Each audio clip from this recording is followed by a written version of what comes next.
Okay, so I'm back to do another movie list, following along with Lisa Loves, as she does these movie lists based on prompts from the book Film Listography. And I've decided I'm not smart enough to do this, because I'm not good at making lists, and I haven't seen that many movies. Like, I don't watch that many movies. My memory's not good. I'm not good at making lists. Did I say that already? Probably. If I watch 2 movies a week, I'm doing pretty good. So, this is my list of top 10 all time favorite movies. This was very, very difficult.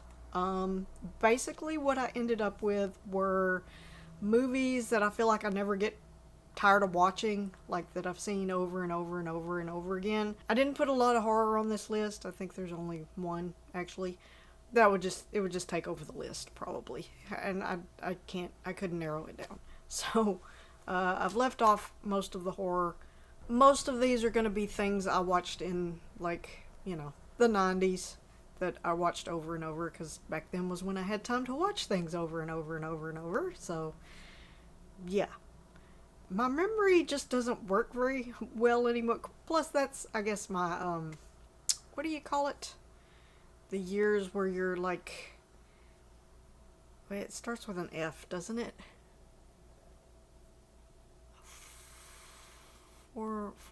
Formidable. For.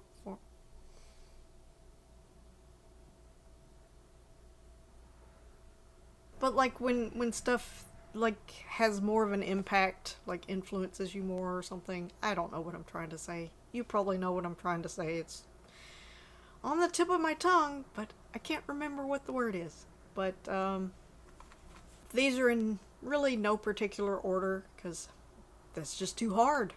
So let's get started. Number one, you know what's going on the list: The Silence of the Lambs. I've probably told this story before, but legend goes, I was completely oblivious to Jodie Foster like winning an Oscar for The Accused or any other movies that she was in. I didn't even know The Silence of the Lambs existed. This would have been like March of 1992. I really only knew her from these 2 movies she did as a teenager, Candle Shoe and Freaky Friday. I had seen those, really liked her in those, and thought, wondered whatever happened to her, just being completely oblivious to everything she'd ever done since then. And I happened to see her name in like a channel guide listing for this movie, The Silence of the Lambs, that was coming on the next day. And it was on one of the channels that my grandpa didn't actually get. So it would have been a scrambled channel, but I was like, I have to watch this movie, and I was so mad that I had to go spend spring break with my dad, because he was coming to pick us up to go spend the week with him in Alabama, where he was on a job. He did construction, and I was just trying to find some way I could record this movie, even though it was on a scrambled channel. There was no way. And we ended up going to my dad's the next day, and it turned out in his little trailer park, in his little camper trailer thing that they stayed in, him and his wife, he had satellite, so he was able to get that channel. And so I knew exactly when it was coming on, and as he was flipping through the channels, I was like, hey, what was that? Turn that back. And so that's where I ended up watching The Silence of the Lambs for the first time, and then it's pretty much been my favorite movie ever since. Number 2, Killer Party. I saw this in high school. I think it was on TBS, maybe USA, but I think it was TBS that I first saw it, and I had only seen I missed the first 15 minutes of it, but I came in at the goat night scene. So even though I did manage to record it, I never saw the full movie until years later. I bought like a bootleg off of eBay, and when I started watching it, I actually thought it was the wrong movie, because I'd never seen that part before. But anyway, it's my favorite horror movie. So it's cheesy and very 80s, and I don't know, I love it. Number 3, Sense and Sensibility. You've got Emma Thompson, who wrote the screenplay, I believe, adapted the screenplay. Kate Winslet. Hugh Grant, Alan Rickman, um, Hugh Laurie's got a small part in there. Just really, really funny, drama film of whatever we said that time period was. 1800s? 1700s? I don't remember. Number 4, The Burbs. Just never get tired of watching this movie. It's fun. Love Tom Hanks' performance and everybody else. Just a great movie. Number 5, Benny and June. Johnny Depp, Mary Stuart Masterson, and Aidan Quinn.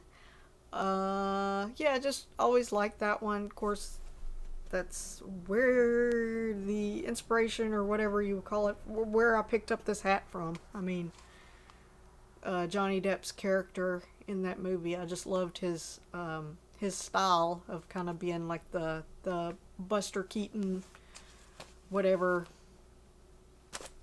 street performer thing that he is.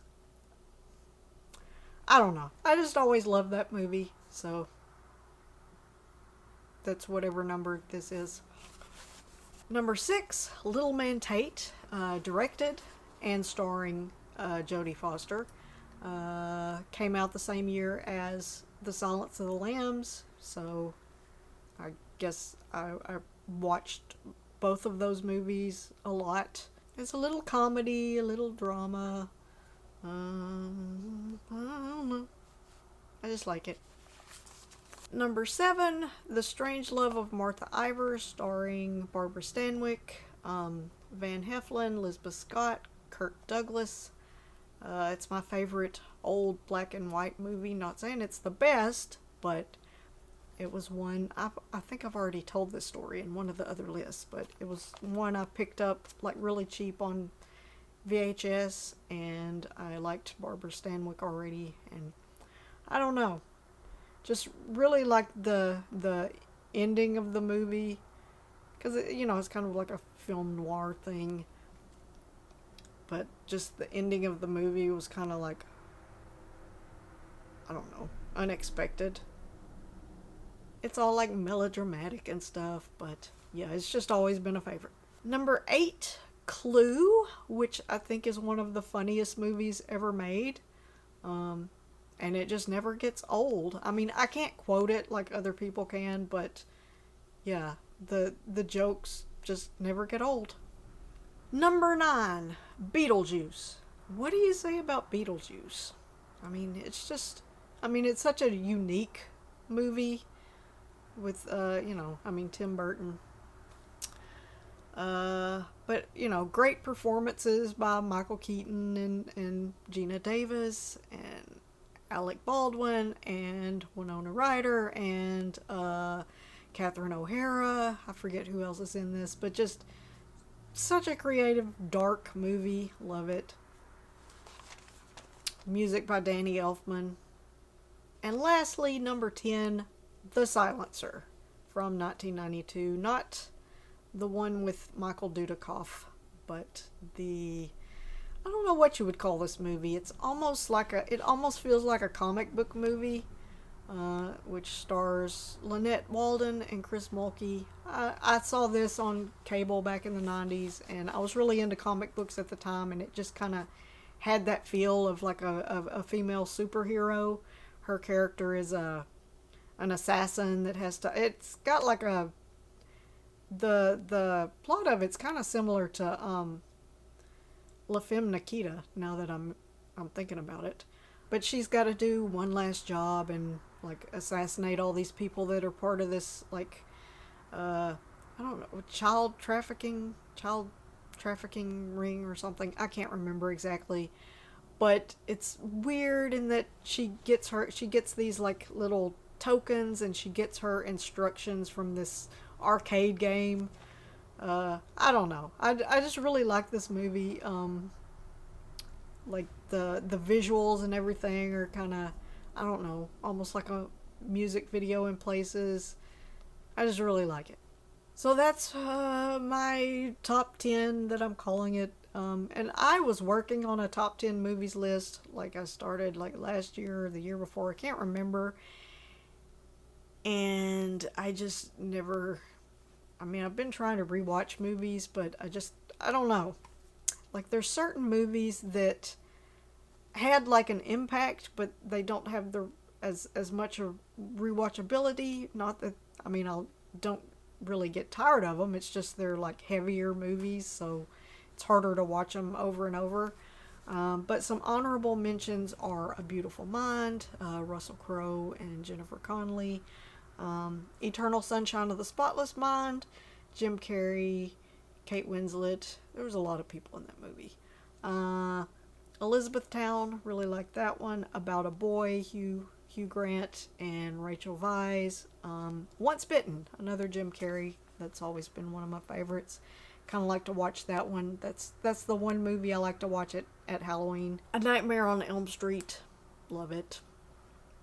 Adventures in Babysitting, never get tired of watching that one either.